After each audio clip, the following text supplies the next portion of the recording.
This is a continuation.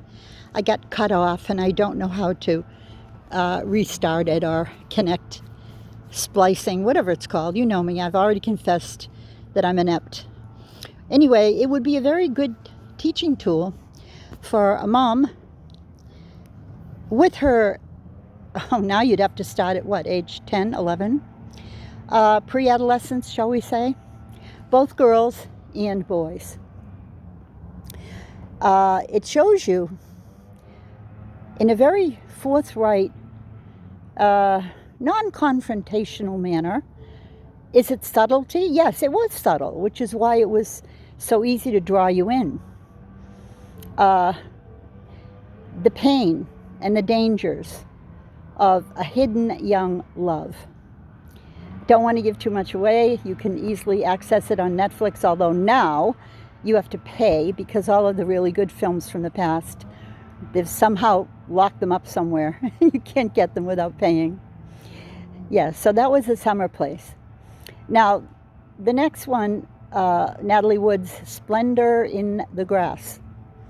And her co-star was Warren Beatty, who in real life was a womanizer. He played the role, as Elvis said, so cleverly and never missed a cue. Then came Act Two. Remember? Remember Are You Lonesome Tonight? Well, I remember all of the dialogue. And it's a giveaway. How do you remember these things from 60 years ago? And we really strive to memorize Quran. It's because of whisperings of Satan. This is what my major thrust here is to let you understand how he works. He embellishes evil and makes it beautiful. So the story of Splendor in the Grass was about a young girl in high school. I think it's supposed to be a senior. And she had some problems at home, but she was, your basic student. Tried her best to be a good girl. Until she met up with, I forget his name now, but she had an illicit affair with him, even though her mom had warned her specifically, time and again, to be careful. Well, I don't want to give too much away, but through this, she had a nervous breakdown. And she was almost totally compromised for a few years of her life over lost love, shall we call it? Anyway, he opted out for someone else. I don't want to give it away because the ending is just heart-wrenching.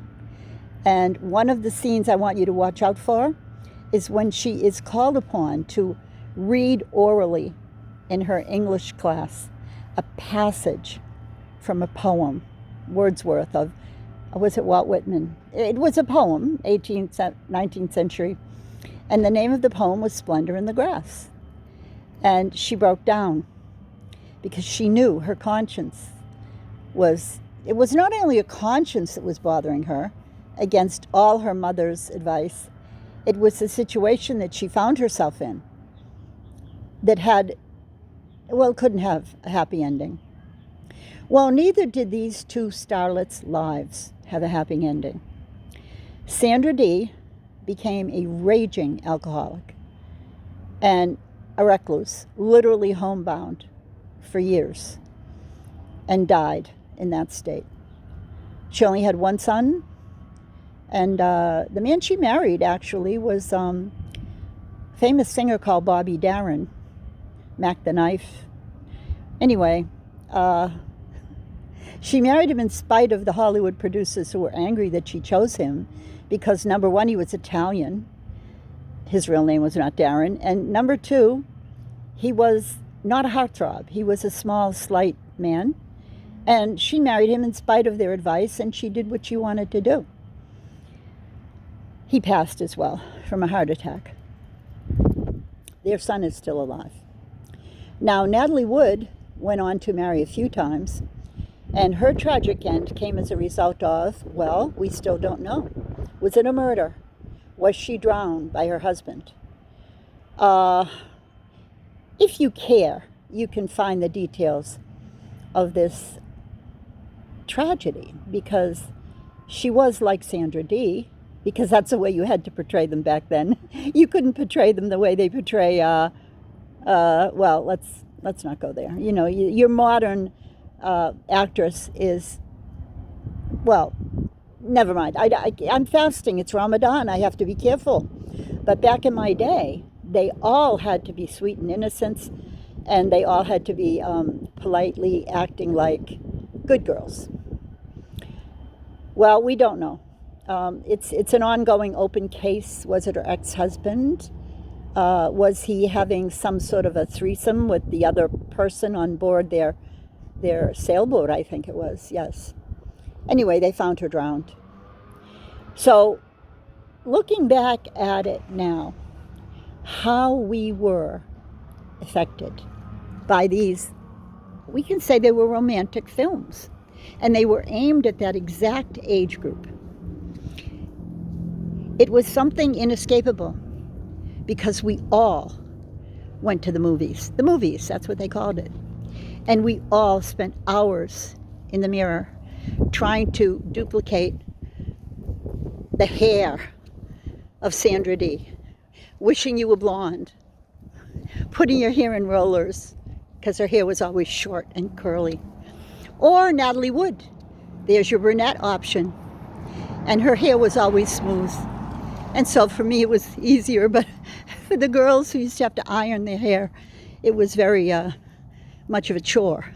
You know, we wasted so much time in the mirror. But it goes with the territory of being a teen, doesn't it? So moms, that's an advice. Would it be a Ramadan advice? Well, it's up to you how you run your households, and as you know, everything is by intention. So that's how I'm trying to help you here, trying to give you some advice, trying to give you some hints about what is actually going on under your roof for the vast majority of you who made the decision to come to America. But as they say, you can run, but you can't hide. It's everywhere now. But then again, Allah knows. He knows exactly the position you're in and all that that entails. So turn to Him alone for help. Assalamu alaikum.